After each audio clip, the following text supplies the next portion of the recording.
Gaza's hospitals have buckled under the sheer volume of patients coming through the doors. The Israeli blockade of the Strip means there is a desperate shortage of supplies. Shireen Tadros has been to find out how the hospitals and the victims are coping. 10-year-old Joma was waiting for his mother to pick him up from school when the missile hit. My head hurts so much, he tells me. And I don't know what happened to my friends. His UN school happens to be next to a police station, and the strike hit at precisely the time children were going home. Muhammad is a police officer.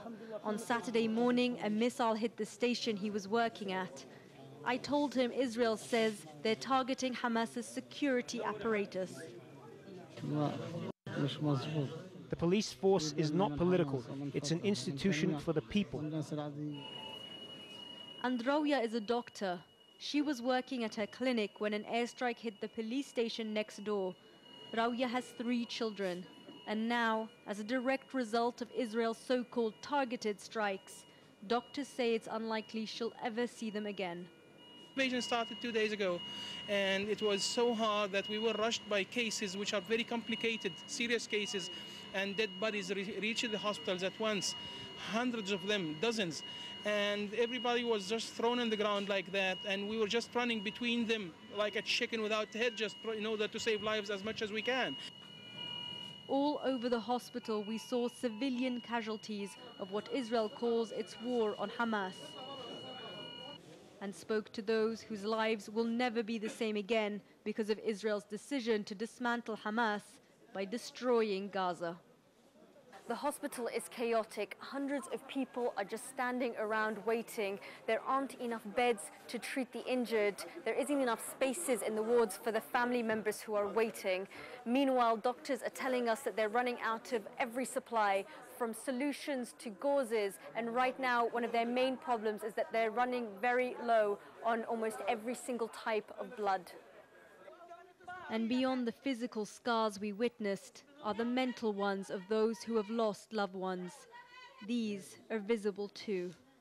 5 of Muhammad's children were killed when an Israeli airstrike targeting a nearby mosque toppled her home on Sunday night. While we were sleeping, I heard a loud thud at the mosque next door. We were so afraid, and look what happened to my son. At least we are alive. 7 of us were sleeping in a room when we heard the explosion. The walls collapsed around us. It took 2 hours to get help, but my sisters did not make it. It was too late.